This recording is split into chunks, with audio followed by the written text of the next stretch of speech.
So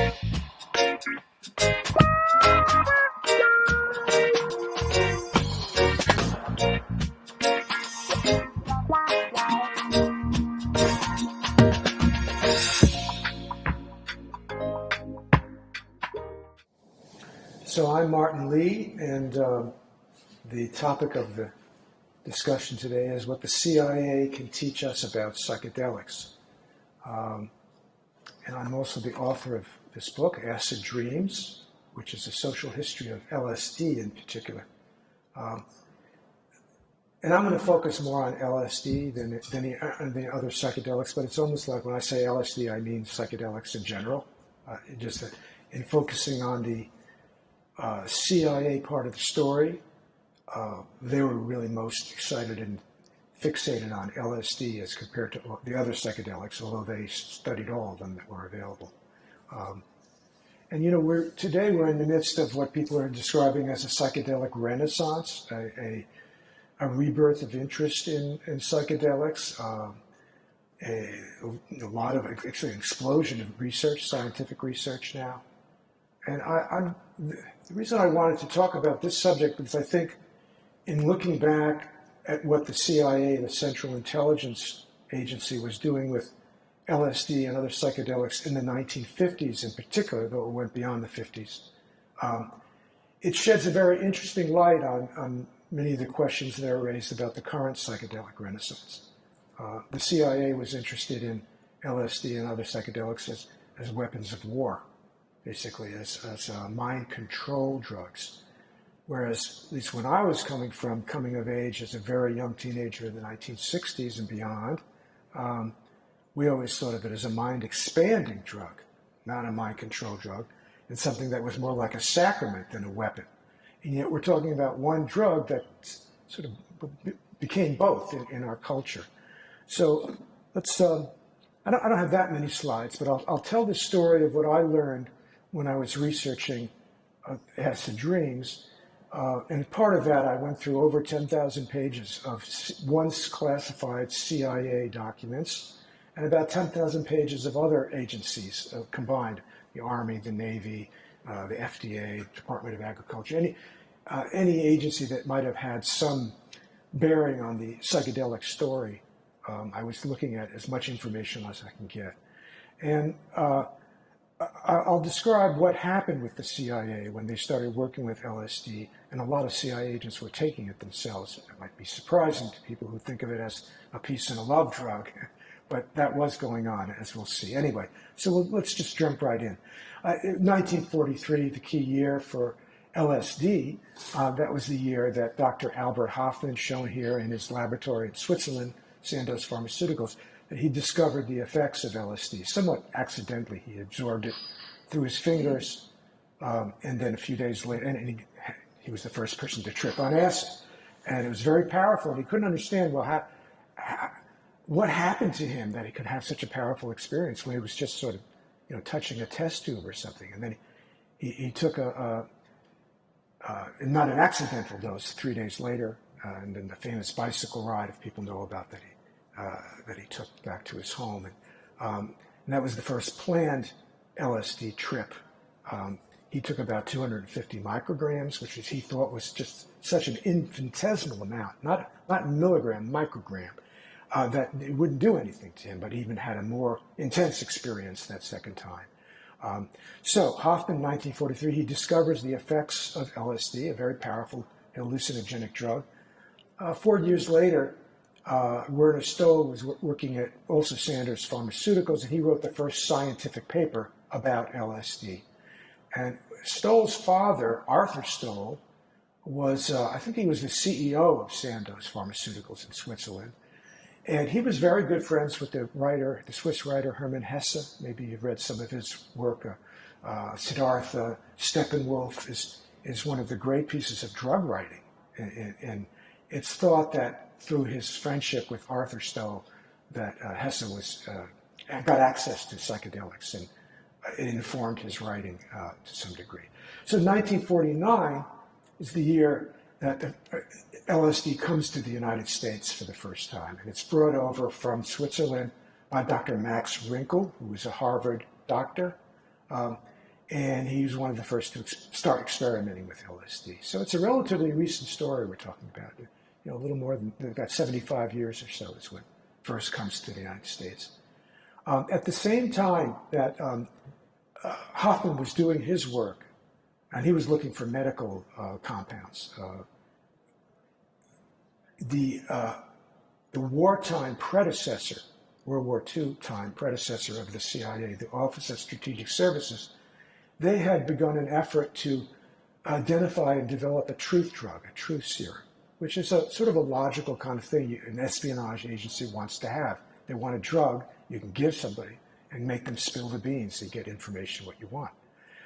And the OSS studied a number of different drugs in this regard, including some hallucinogenic drugs. But ironically and interestingly enough, given the theme of our conference today, the OSS concluded that the best known truth drug, and they called it TD, very transparent code for truth drug in the documents, was a marijuana extract, a very potent marijuana oil extract. And I'll just read to you the description that the OSS has in their once classified documents of the experience of TD, truth drug, on this marijuana acetate, this marijuana extract. TD appears to relax all inhibitions and to deaden the areas of the brain which govern an individual's discretion and caution. It accentuates the senses and makes manifest any strong characteristics of the individual. Sexual inhibitions are lowered, and the sense of humor is accentuated to the point where any statement or situation can become extremely funny to the subject. On the other hand, a person's unpleasant characteristics may also be heightened. It may be stated that, generally speaking, the reaction will be one of great loquacity and hilarity. So it'll make you talk and laugh. That's what our premier espionage agency during World War II, that's what they concluded about cannabis. And then they did sort of a roundup after the war, looking back on this TD program. And what they would do, they would take this oil, which was colorless, odorless, tasteless, inject it into food or in a tobacco cigarette, and then give it to someone. And the person would get relaxed, get very talkative, sometimes at least. And they felt, well, this is the best known truth drug that they can come up with. But in the end, what the OSS concluded from sort of a roundup document that TD, I'm quoting directly, TD defies all but the most expert and searching analysis, and for all practical purposes can be considered beyond analysis. And that was, again, the CIA's wartime predecessor concluding about marijuana, weed, it's just beyond analysis. That's what they felt. Okay, so what happens? The CIA, Central Intelligence Agency, which was formed in 1947, they picked up where the OSS left off because, weed could get a person to talk, but sometimes they clammed up. Sometimes they got a little ooga booga. It didn't work perfectly, obviously. It wasn't a perfect truth drug. It was what the OSS thought was the best they could come up with.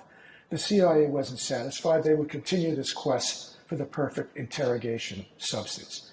And they developed two techniques in the late 1940s for quote-unquote special interrogations. One was they'd give a person a light sedative, and then they would try to hypnotize them. It was sort of a narco-analysis, they called it. And the other method they came up with, they'd capture somebody, an enemy agent or something like that. They would do this in Germany during the, after World War II. There was a lot of displaced persons. There's a lot of weird stuff going on with former Nazis and whatever. There was already the Cold War starting with the Soviet Union. So what they would do is they'd hook a person up to two IVs, one in either arm. And in one, they'd have a downer, a barbiturate, that would make a person drowsy and basically bring a person to sleep from administering a barbiturate in one arm. In the other arm, they'd have an amphetamine. And once a person was lulled into sleep, they'd turn on the amphetamine to bring them back to consciousness. But there was sort of a limbo state where a person was just coming to. They were still groggy, but they're no longer sleeping, but they're not fully there yet. That the CIA referred to as the twilight zone or talking zone. And they would try to keep a person in this state and then interrogate them. And now, for obvious reasons, you could see that this is a little bit, what if it's turned on a little too much? It didn't work always that well either. But this is what they were using in the late 1940s, this special interrogation technique where with these conflicting effects from these drugs. So it was in that context, feeling frustrated that they still hadn't found the perfect interrogation weapon, that the CIA first encountered LSD. The earliest I was able to determine, this was in 1951, when they first started working with LSD. And the first thing they knew, they realized that this was way more powerful than any other drug that they had come in contact with. It worked in such minute amounts, odorless, colorless, tasteless, and they're thinking, wow, this could be a really interesting interrogation drug. And in the beginning, they thought it was it, because it was really, they were only doing experimentally, and they weren't using it yet on in actual interrogations, but they thought, wow, this could really be it. You can see from the quote from the CIA document, LSD appears to be better adapted than known drugs to both interrogation of prisoners and use against troops or civilians. How they would use it against troops, it's another matter, but this is what they were thinking. And indeed, in the very beginning of the early 1950s now, LSD became the truth drug that the CIA was looking for. It didn't last. There were some problems with it, but there was a year or two there, they thought, this is it.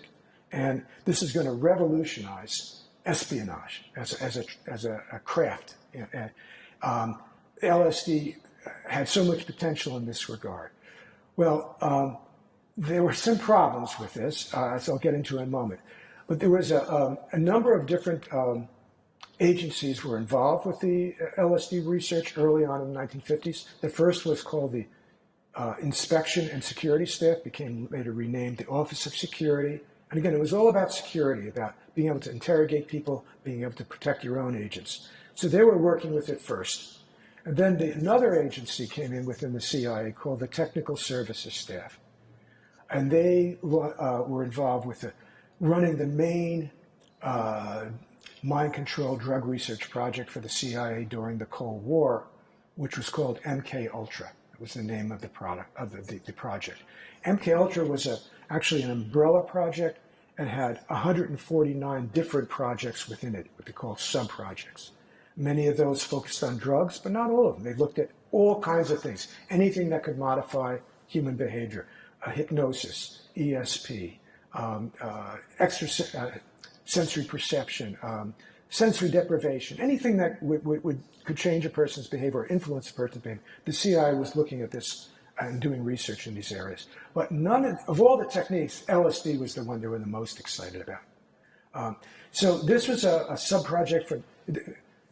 It formally started in April of 1953 at MK Ultra. By June, Subproject 7, which was devoted to researching LSD, was looking at all these different areas. How would LSD affect disturbance of memory? Could it induce, could it help to discredit a target by inducing aberrant behavior? In other words, if you gave it to a person, they didn't know they're getting it, and then an hour later they're tripping their brains out. If it happened to be someone who was going to give a speech, and you didn't like that politician, like Fidel Castro in Cuba was somebody who was supposed to be targeted this way, but he was, they had a lot of security around him. But they did use this against politicians they didn't like in the third world to make them act foolishly in public. So that's a discrediting agent. Then there's alteration of sex patterns. Oops, it didn't spell that right. Eliciting of information in other areas, suggestibility, creation of dependence. Well, LSD and psychedelics in general, they don't create dependence in the sense of becoming dependent on the drug itself, but because of the nature of the experience, it's so powerful, you could become sort of dependent on the person you're with, because you can really become lost in inner space, so to speak. Anyway, so that's just one sub-project and what they were looking at. Here's another sub-project. I'm going to try to, this was from, this research was conducted at Georgetown University Hospital, and it was sub-project 35 of the 149. And this showed you what was going on with the CIA. See, usually what happened when they would look at a drug and test it for interrogation purposes, if it didn't work, they would put the drug aside and they would move on, and they're still looking for that perfect truth serum. LSD forced them to do like a double take. It was like, okay, this might not be the perfect truth drug because people can get really kind of deranged and They get really suspicious, they get paranoid. It works, sometimes it didn't work, other times it wasn't a surefire proposition. Instead of putting it aside, they said, well, okay, if it isn't the perfect truth drug, what is it? It's got to be something because of these unusual properties of, super potent, and the fact that if you can administer it surreptitiously, a person wouldn't know because it didn't taste like anything. It wasn't noticeable. And so all these properties were considered really positive from a point of view of the cloak and dagger trade. Well, this is a document from, remember, one sub-project of 149 that listed 17 different areas they wanted to develop drugs for. And I'll try to blow this up a little bit so you can see it better on the screen. I'm not going to read all 17 things, but you can see we're looking at number one, a substance which will promote illogical thinking and impulsiveness to the point where the recipient would be discredited in public. Again, that could have applications for espionage. Substances which will increase the efficiency of mentation and perception. Substances which make you smarter is one thing. And another drug that would make a person, if you're drinking alcohol socially, super drunk. Or another one that would stop you from getting drunk at all. Because if you're the agent, you don't want to get drunk. But if you want, So for instance, what I'd like to draw your attention to is number 11 that they listed. Substances which will produce pure euphoria with no subsequent letdown. This is one thing that the CIA was looking for. And when I talk about this, I usually ask people if they know of this drug to come and talk to me after class. But the point is, they were kind of going crazy with all this stuff. And this is one of the areas that they were looking at. And that is spelled, where are we? That's spelled out here, substances which will produce pure euphoria with no subsequent letdown. Okay, so moving right along here. And I don't have that many slides. This is another sub-project. This is sub-project 37 that was conducted at the Addiction Research Center of Lexington Narcotics Hospital in Lexington, Kentucky. And basically, this is a statement from one of the documents. The lead scientist there was Dr. Harris Isbell, who became very, very prominent in the FDA's bureaucracy, a high-ranking guy. In 1945, he writes, I have had 7 patients who have been now taking the drug, LSD-25, for more than 42 days straight. So what was going on here, see, Addiction Research Center, this is a place where heroin addicts would go to get cured for their, and people would hear about it on the street. And I've talked to some people, William Burroughs, among others, the novelist who I knew, and he said, oh yeah, everybody knew that if you wanted to get drugs, you can go check into Lexington, because they were paying people to volunteer for these really wacky experiments, 42 days straight under the influence of LSD, in opiates. If you volunteered, you get your opium fix. So, it obviously defeated the purpose of what people are supposed to go through. Almost entirely, we're talking about people of color who were used in these experiments. Another example of what was happening under the rubric of the CIA's program. Now, the CIA had lots of questions about LSD and other psychedelics, and many of these questions were very legitimate scientific questions. Is there an antidote? Is there, how much would be too much? Could you overdose and die? That kind of thing. Very legitimate questions. And they were turning to researchers. There weren't that many researchers at that time looking into LSD, but at legitimate institutions, or so-called legitimate institutions, to answer some of these questions. But the CIA had its own agenda. And they realized if they were going to use LSD operationally, it was going to be likely a situation where they would get it to somebody without them knowing. There would be a surreptitious dose involved. And that, because they knew that was ultimately where they were going with their work, they started a step-by-step program in-house. This is not the experiments that were being farmed out to experts and scientists. This was going on in-house, that the CIA started within the technical services staff, this relatively small unit in the CIA that was running the MKUltra program, about a dozen or so people in this unit. They started taking it themselves to understand what LSD did. And because they knew they were going to do it surreptitiously, they started to giving it to each other within the technical service without them knowing, without another person knowing, And it was like, okay, you've been slipped into, you just drank it, you've had your coffee, just letting you know, it's going to happen to you. You better take the rest of the day off. So, and it was step by step. Then they'd be slipping it to people outside of the technical service staff in the agency, but they wouldn't tell them, wouldn't warn them, and so forth and so on, until it got to the point where they were actually going to test it on unwitting American citizens, because they knew it had to be outside of the CIA, strictly speaking, and they started to do this in New York City and also in San Francisco ultimately, where they worked with a high-ranking federal narcotics agent named George Hunter White, and he would work with drug-addicted prostitutes who were hired, or they would get lenient treatment from White if they would bring people back, unlucky customers, so to speak, to a safe house that was decorated as a bordello, basically. And the prostitute was trained to slip the drug into the person's drink or whatever, get the person high this way without them knowing. And this happened. This was going on now for almost 10 years. How many people? We don't know. But we do know that it was being given to unwitting American citizens this way. And the reason why it was set up this way was because what is the person going to do? Go to the police? Well, what were you doing at that house? I was buying services of a hooker. No, you can't. A person was in a situation where they could not fight back if they suspected something happened.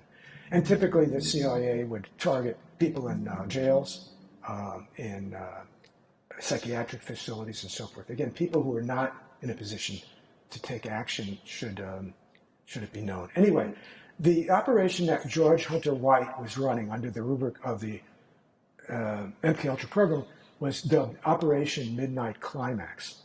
And what the CIA was interested there is not just the effects of LSD on unwitting subjects, but to learn about sexpionage, techniques to use sex to get information from people, to sexpionage.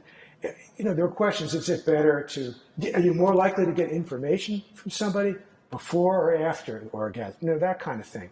And they had, they were filming these sessions behind two-way mirrors to develop information not just on the effects of LSD on unwitting people, but on how you can use sex for the espionage trade. There was one point where there was rivalries within the CIA. I mentioned that the Office of Security first got into LSD, but then this other agency came along, an other unit, and they started really running with it. And the Office of Security were kind of jealous because they got into it first.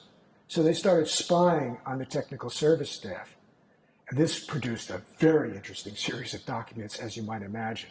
And at one point, the spy from the Office of Security writes a memo to his superior saying, I strongly recommend that we don't use this in the punch at the CIA Christmas office party, because that's what the technical service staff were planning on doing. Remember, they wanted to test what would happen in these situations, so they planned to put it in the punch at the CIA's Christmas. This is 10 years before Ken Kesey and the electrocooled acid tests, when they were putting it in the punch, ironically. The Office of Security guy writes to his superior how this is crazy, this is a drug that can make you insane for 8 hours or 12 hours. This should not be put in the punch at the CIA's Christmas party. I don't know if it was or wasn't, but this was at least being planned. Okay, this is from a document. The title of this report, and it was like an 80-page report, a very extensive report, Potential New Agent for Unconventional Warfare. And you see the CIA's logo there, and underneath the title is, they were talking about lysergic acid D-lethamidine, LSD-25. So this is all about the possible uses of LSD as a covert weapon. But one of the concerns that the CIA had was, well, what if the enemy, if the Russians or if the Chinese, what if an American spy was caught and he was given LSD by the Soviets or the Chinese, even though their own documents, their own reports did not indicate that there was fears that the Russians would be doing this, but there was actually no evidence that they would. But they always use the excuse they had to make sure they kept up with the Russians. So there's discussions, well, what do they do about this scenario? If a CIA agent gets caught, what can you do here? What could be done? And they said, well, the only way you could prepare an agent who was sent out on an overseas mission was by making sure they had the experience. So that they would be better. They would know hey, it's happening again. Then they would know they've been slipped the drug. They could hold off. They could resist the interrogators. They would know that it's not going to make them crazy. It's just temporary, that kind of thing. So there was a meeting that was called the Project Committee, where all the different units in the CIA that had something to do with the LSD, this very secretive research in the mid-1950s, they would get together and they'd have a weekly discussion. And at one point, someone from the medical office that was being represented here recommended that they should give LSD to all male trainee volunteers. But the document ends with, well, why all male trainee? Why not everybody in the agency? And that was recommended. That was the end of the document. So we really don't know how many people within the CIA were using these drugs, were being exposed to these drugs. We just know that a bunch were. The one thought was that LSD could be used to screen people for anxiety proneness. If a male trainee volunteer, if a person couldn't handle and they couldn't pass the acid test, right? Then probably they should not be sent out on that dangerous mission overseas. So they were using it as a form of psychological assessment. They were using it also as a discrediting agent, as I mentioned before. Slip it into the drink of a politician that you don't like in a third world country, or in the case of Fidel Castro, put it on the cigar, and then they'll have the experience that they're not ready for. But the CIA, I should mention that the use for it actually was used operationally, though on a limited basis, was as an interrogation agent, but not initially how they thought of it. Initially, it was you give a person a drug and they spill the beans. It's sort of like an automatic thing. The CIA realized you had to manipulate the setting of the interrogation and use the experience against the subject so that they would basically crack up or they become vulnerable. And what the interrogator would do is basically say, we're going to keep you in this insane state forever unless you tell us what we want to know. So it was used as an instrument of torture that way. And the U.S. Army also used it that way. They would basically interrogate people who were naive about the experience, and all of a sudden they're having, I'm sure there's quite a few people here that had a psychedelic experience. Imagine if you weren't familiar with it and someone slipped it to you by surprise, you wouldn't necessarily know it wouldn't last forever. So this was a way of like psychological torture. So in the end, the CIA ended up defining LSD as an anxiety-producing agent. That's how it's referred to in the documents. That it was something that you could use reliably to cause intense anxiety in a person. Okay.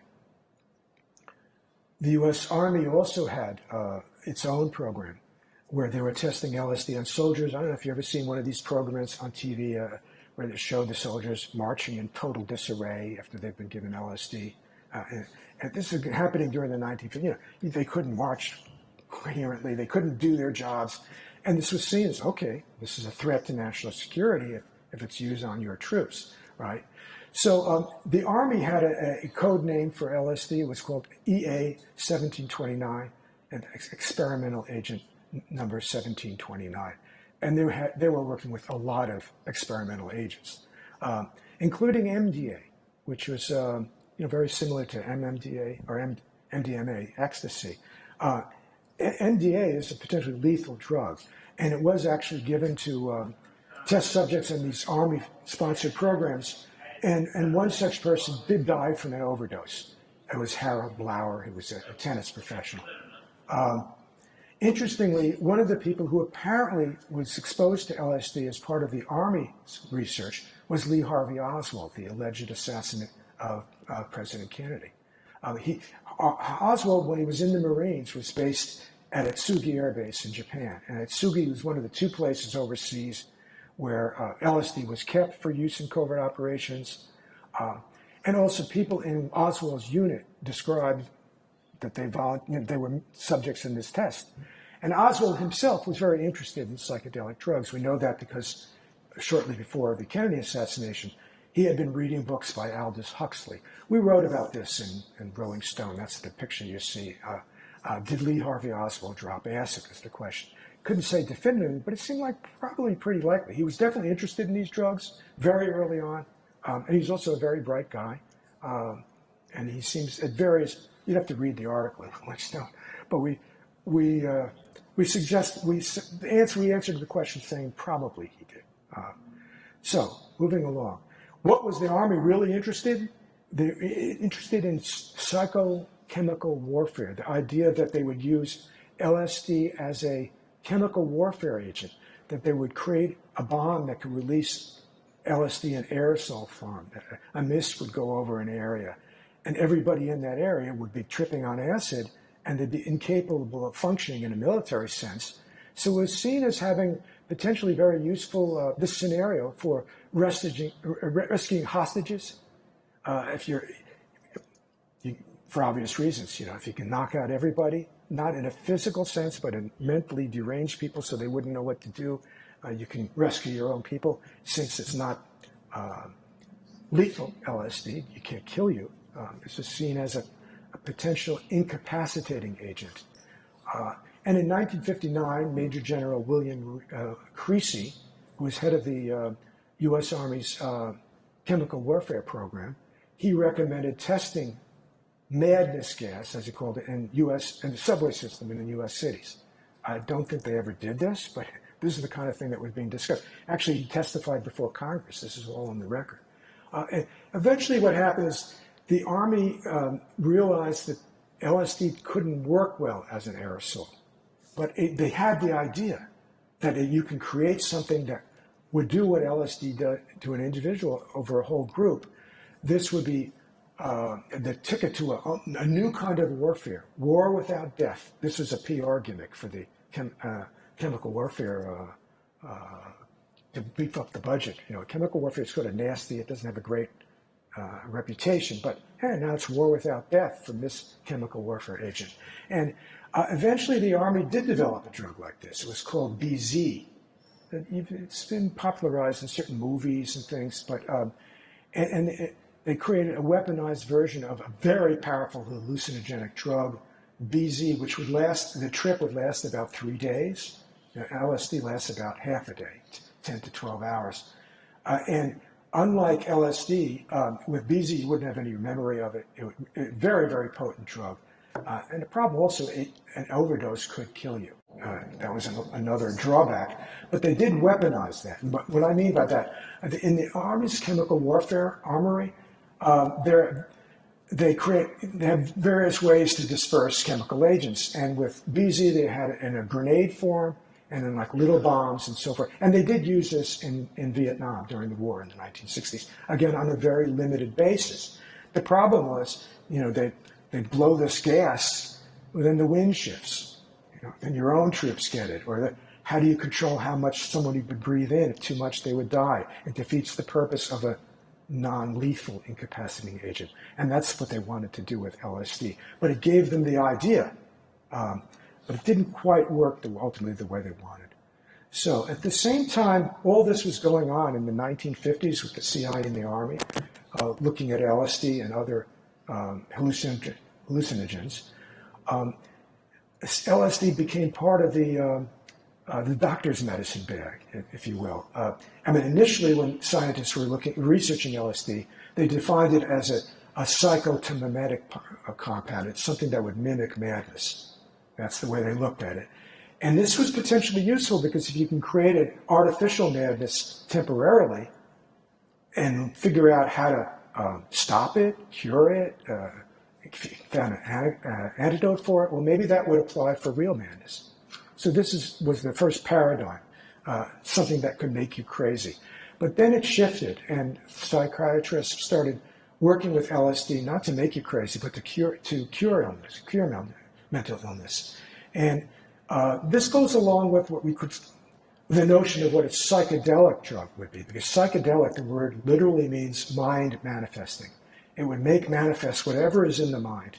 It could be some good stuff, some bad stuff, but this idea that it would make the unconscious conscious, you could see how that notion would be useful for therapy. That's what you want to do in therapy. You want, and LSD was seen as a way of kind of expediting what could be a very lengthy process of talking therapy.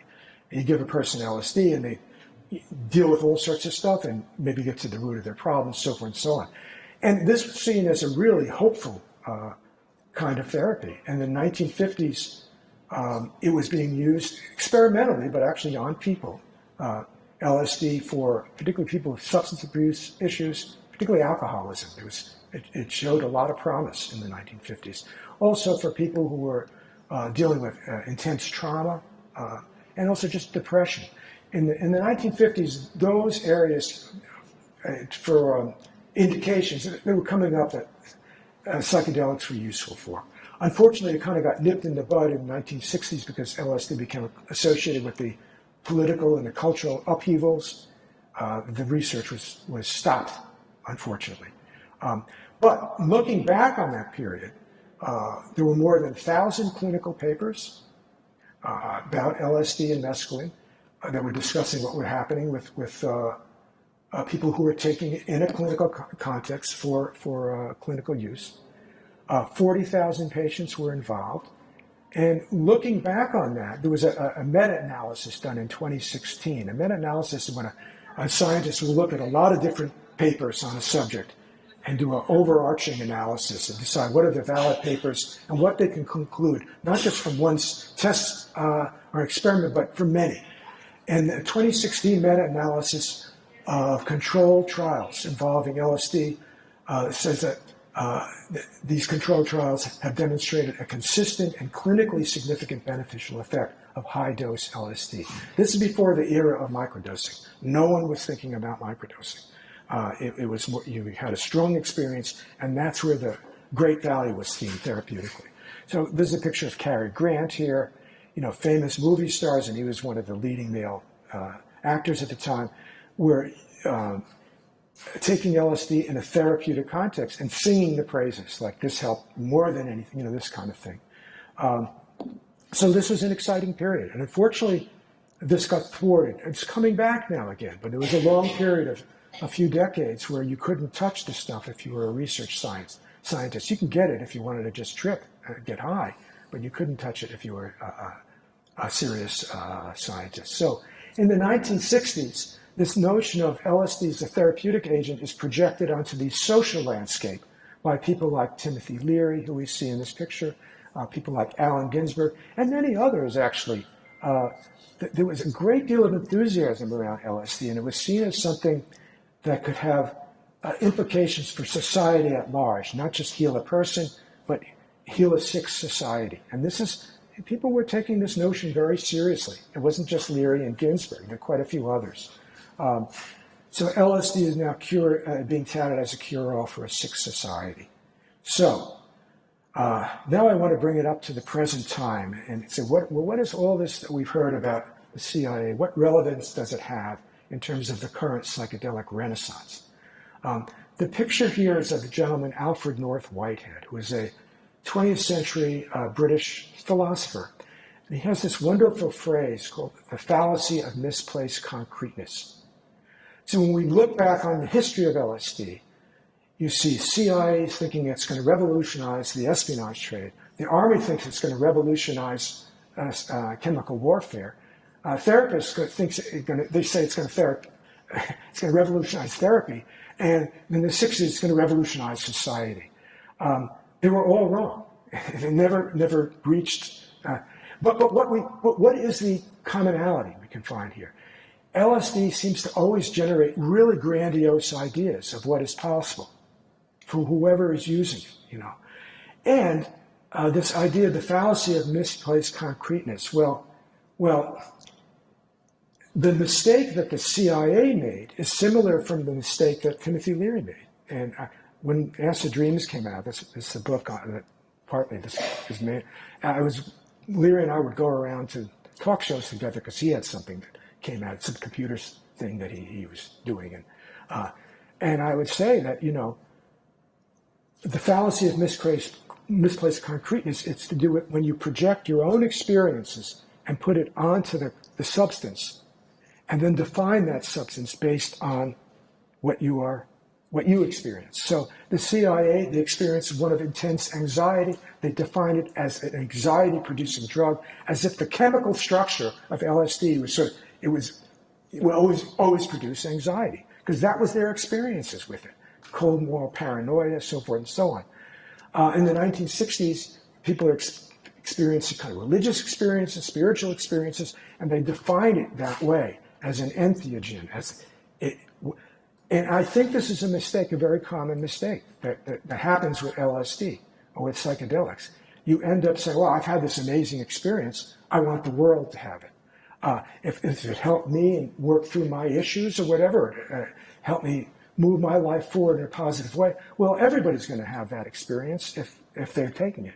No, not everybody has that experience. And that's, again, the fallacy of misplaced concreteness. To posit something from your own mind is that's concretely in the compound. So psychedelics, they potentiate possibility, grandiose ideas. Maybe that's a good thing, but they don't necessarily provide the way to actualize those ideas. That's more difficult work, actually. The psychedelic experience is always context dependent. If you're taking it, getting it unwittingly as part of a CIA operation, yeah, you'll freak out and have a bad experience. That's the context. But if the context is one of you're taking it with the idea that this is going to be a therapeutic experience, working with an experienced practitioner in a very safe setting, you can kind of mold the experience so that it will have that type of effect, because the experience is always context dependent. Now, what is the implications of this for the current psychedelic renaissance? Well, I mean, initially what was happening, the psychedelic advocates were looking at what was happening with medical marijuana and said, well, we could do this too. We'll say this is medical uses. We'll point to some science that's real data, and let's get this ball rolling. Let's decriminalize and so forth and so on. I don't think medical cannabis is a perfect analogy here. But this is what got people thinking. And there are many parallels in terms of the research going on in the psychedelic world now, psychedelic science, which you might be surprised to know, most of it does not involve psychedelics. What it involves, what I call it pseudodelics, it involves taking a compound like LSD or psilocybin or whatever, tinkering with it so you can create new compounds that could be patented because they're new, you can make money off of it, but that they would have positive therapeutic effects without making you hallucinate, without making you have a trip.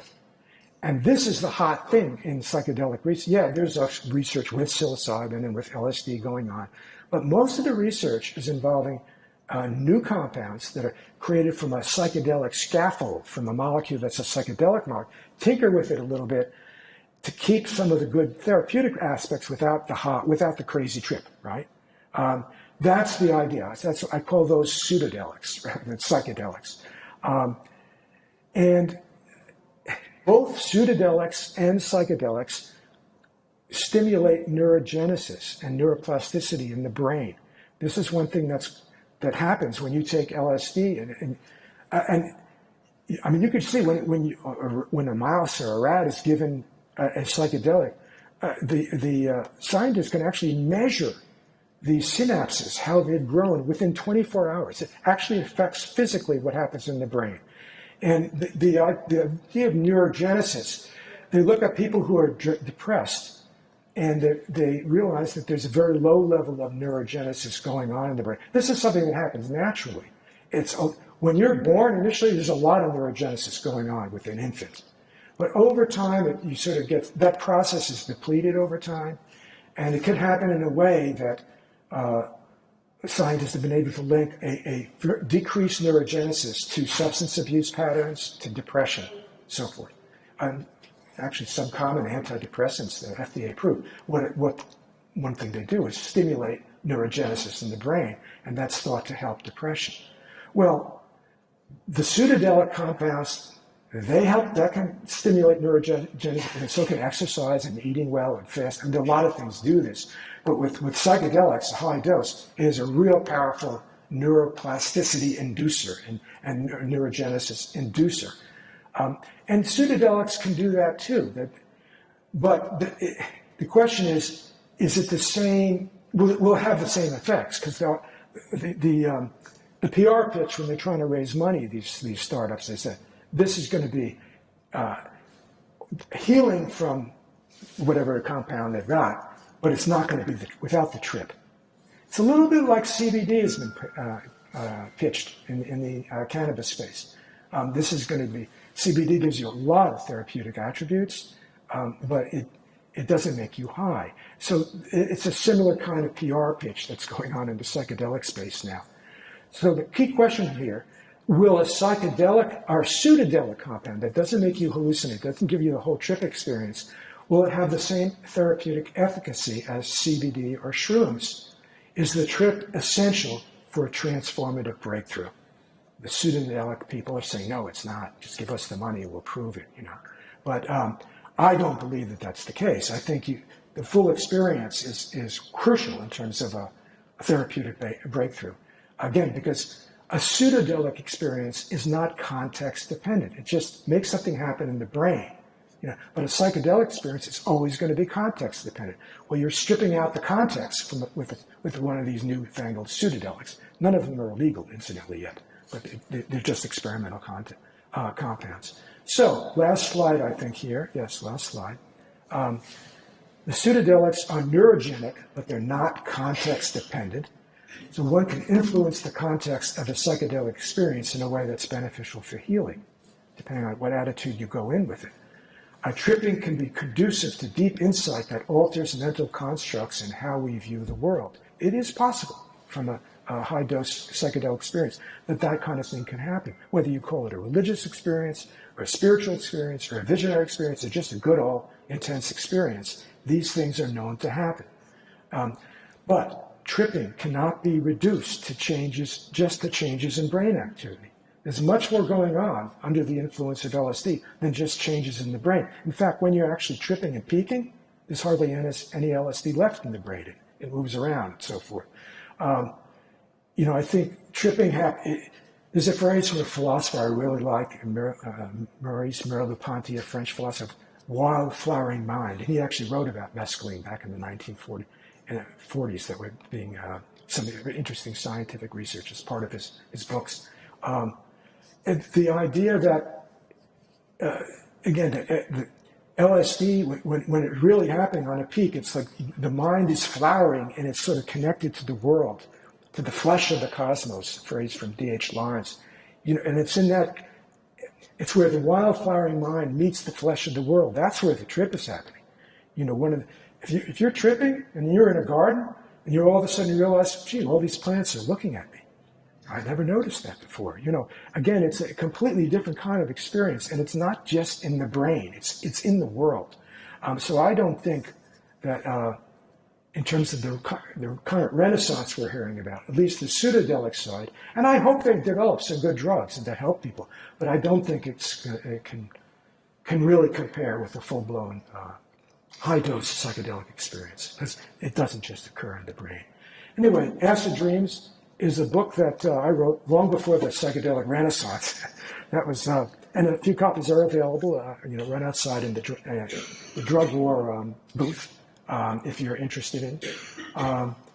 Also, there's Smoke Signals. There's my book about cannabis, and finally, my platform is Project CBD. So we don't have a whole lot of time, but happy to take a question or two, and then we can, if you want to talk more, we can go over to the booth where the books are, and we can continue. Please. I just wanted to ask, is that a very young picture of Timothy Leary? That's kind of an older picture of when he was. But very young, yeah. Very older picture? Yeah, because he had a mustache and, excuse me. Yeah, usually you don't see Leary with his beard and mustache or whatever. In this case, it was just a mustache. Anyway, you had another question or comment, please? I took a lot of LSD in my youth.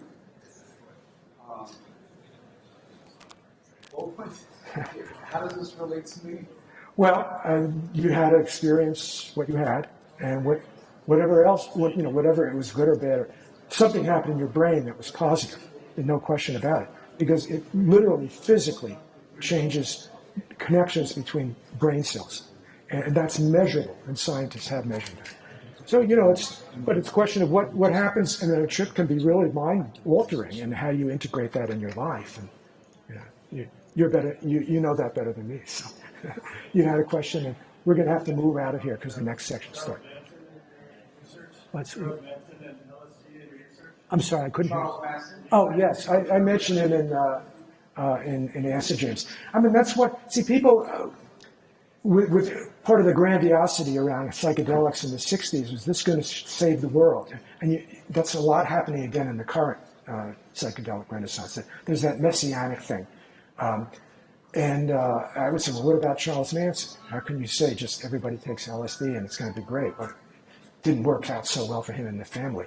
I don't think LSD is going to unmelt the ice caps. I think it could do a lot of good for people and maybe a lot of good for society. But it is a really strong and powerful experience. And I never understand why, if it is so powerful, people have to put this extra layer on it and say it's going to save society. If it's so powerful, let it just be powerful. You don't have to exaggerate. But people really believed it, too. That was the thing. A lot of folks are coming in, I think, for the next session. I should yield. But if you want to talk about it more, I'll be in the booth, right outside the door. Thank you very much.